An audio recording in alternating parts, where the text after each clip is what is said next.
Tuvok and Neelix are down on a planet gathering some flowers to eat. After a little interplay between them to remind us that they are very different people, with Tuvok's serious and reserved nature juxtaposed against Neelix being an irritating cock, we leave them to it and rejoin Voyager. We've been having some issues with the teleporters, but we're nearly kind of almost sure that they're probably working now, so let's not bother testing them with, say, the device specifically designed to test teleporters from Season 1, Episode 7. Instead, let's just use them straight away to bring Neelix and Tuvok back from the planet. It's not like anything bad will happen. Oh, shit. We're in sick bay where the doctor is giving our new guest an examination. It seems he possesses the shared memories of both Tuvok and Neelix, recognizing everybody around him. Hardly surprising as the doctor tells us he's an amalgam of the two. He specifically says that all biological matter was merged on a molecular level, which means our guest should be twice as big if you think about it, but I imagine that'd be difficult to cast. Even the flowers are part of him now, which leads Janeway to wonder if they were the reason things went fucky, and she sends a shuttle to gather samples. Kim latches onto this idea and goes to check teleporter logs, possibly as a way of dodging blame, and Kez takes our guest to a science lab for a full biological analysis. When there, he suggests someone else should take over from Kez, as the current question of Neelix's fate may make things difficult for her, but she brushes this off, perhaps a little clinically, suggesting that's how she's coping. We run through some questions and discover that he's a single, unique consciousness, a bit like a joined Trill and symbiont, such as Jadzia Dax from Deep Space Nine, rather than two personalities with one mouth. Accordingly, we need a name for him. He first suggests Nevok, but perhaps after realizing this sounds like a topical cream for joint pain, decides on Tuvix. Delighted at having accomplished a task that's baffled the Doctor for nearly 2 seasons, though I'm sure that plot point will be swiftly and satisfyingly concluded, Tuvix thanks Kez for being there to help and calls her by a pet name that Neelix uses. After seeing her reaction and realizing what he's done, he apologizes and says the comment was instinctual, but the confusion and strain is there to see. We're back in sick bay and Janeway comes to see how Tuvix is doing. Physically, fine, but he's climbing the bloody walls and wants to resume his duties. Well, half of them anyway. As Tuvok was Chief Tactical Officer and Tuvix retains his knowledge, that would be the most beneficial role to assume. The Doctor says he doesn't need any more test data and, frankly, wants him gone, as he's now 100% more irritating than either Tuvok or Neelix alone, but Janeway's not ready to give him control of all our guns. Instead, come to a bridge officer meeting and we'll see how it goes. The answer is, quite well. Everybody else is at a loss as to the cause. The tech was all working properly, at least that's what Kim says, and it's not like he has a really good reason to lie, and there's no evidence that anything in the planet's environment was the cause. Tuvix, on the other hand, latches onto something Kez says about the flowers, and uses it to hypothesize that they reproduce by symbiogenesis, that is, by merging with another organism. He suggests that when the teleporter turned them all into molecular soup, the flowers acted as a bridge for all three to become a hybrid. Janeway congratulates him and asks Paris to grab some more flowers to test, but it'll have to wait till morning as the weather gets dodgy at night on the planet. Later on, Kez is accosted by Tuvix in a corridor, and he invites her to dinner. I find it curious that the logic training of Tuvok doesn't inform Tuvix as to why this is a questionable plan, but that's another discussion. Hesitant, but unable to find a good reason not to, she agrees and we go to the mess hall.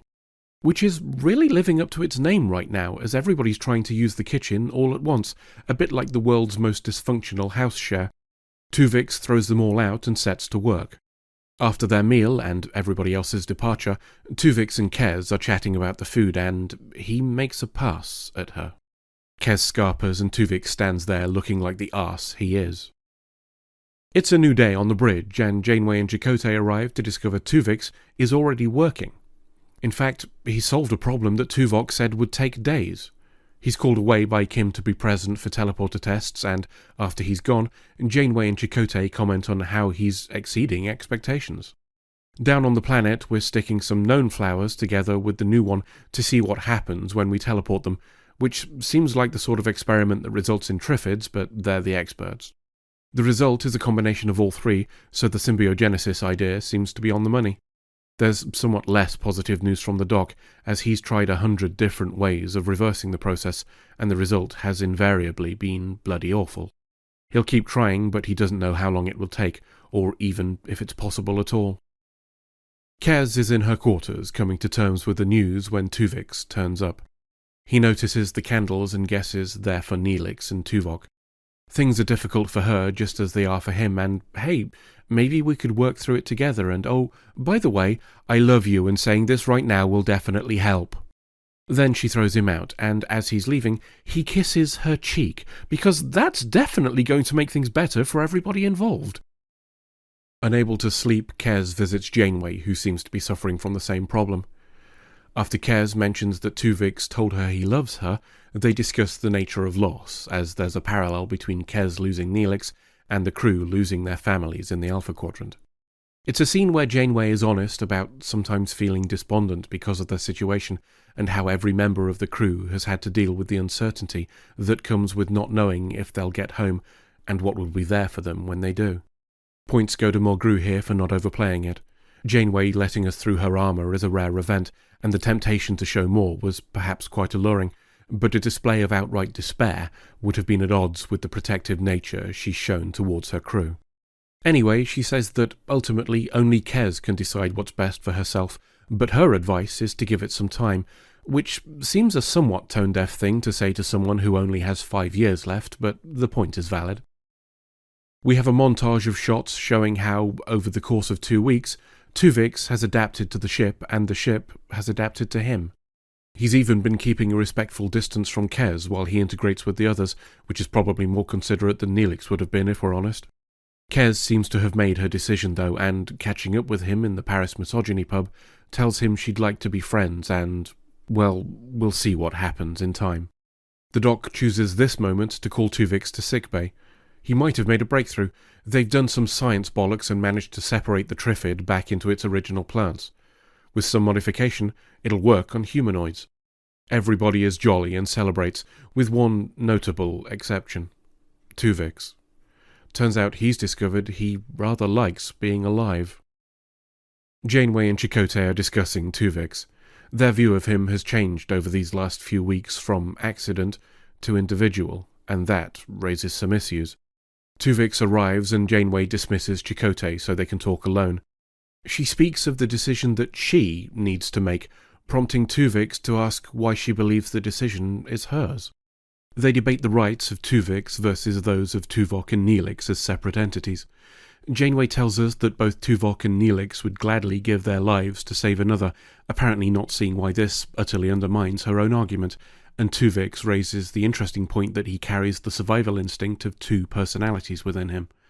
Ultimately, he makes it clear that he believes he has the right to exist, and will not volunteer to end that existence. After the meeting, Tuvix finds Kez and begs her to speak to Janeway. She's the one greatest affected by this whole situation, and with her support, Janeway might be convinced. But Kez does the opposite. Despite feeling guilty about saying it, she explains that she wants Neelix and Tuvok back, regardless of the cost. She knows Tuvix doesn't deserve to die, but her need is greater. Tuvix reports for duty on the bridge. The other officers are deliberately standoffish, confirming his orders through Chakotay. They know he doesn't want to sacrifice himself for Tuvok and Neelix and are making their feelings known, but this part of the episode just doesn't gel for me. The idea that every single crew member would just abandon their Starfleet principles in order to act a bit pissy simply doesn't click. Janeway comes to a decision and approaches Tuvix, but he sees what's coming. He pleads with the bridge crew who all ignore him and, again, the idea that not a single person has an objection to this decision is difficult to swallow. A security team arrives to drag Tuvix to the teleporter room, but he relents. Before he leaves, he tells the bridge crew that he forgives them for being complicit in his death, and some of them at least have the good courtesy to look ashamed. In sickbay, the only crew member on the entire ship to have unbending ethics makes their opinion known. That it's the person who the rest of the crew previously dismissed as little more than equipment could be the topic of its own discussion. The Doctor refuses to take part in the procedure, despite being a minority of one, and I have never felt a closer kinship to him. Janeway orders him aside to perform the procedure herself. Tuvix is killed, and Tuvok and Neelix reappear. Janeway leaves and looks a bit sad before we fly away. There are few episodes of Voyager that stuck with me since they aired all those many years ago, but this is one of them. It struck me then in my youth how utterly wrong the decision was, and that feeling has not faded in the time since. Janeway committed murder. Now, you and I could have a discussion over the morality of this and come to varying conclusions, but here's the thing. There's no point. I don't need to tell you that this is wrong, because Janeway already did that for me. I don't have the freedom to kill you to save another. My culture finds that to be a reprehensible and entirely unacceptable act. The clip is from Season 1, Episode 5, Phage, where Janeway refuses to forcibly take back Neelix's lungs from a Vidian who stole them because it would result in the Vidian's death. In her own words, forcibly taking a life to save another is entirely unacceptable to both her and the Federation. Whatever your thoughts and feelings on the topic of Tuvix, understand this. Janeway thinks Janeway is a murderer. In light of that, any other opinion is irrelevant. End of episode.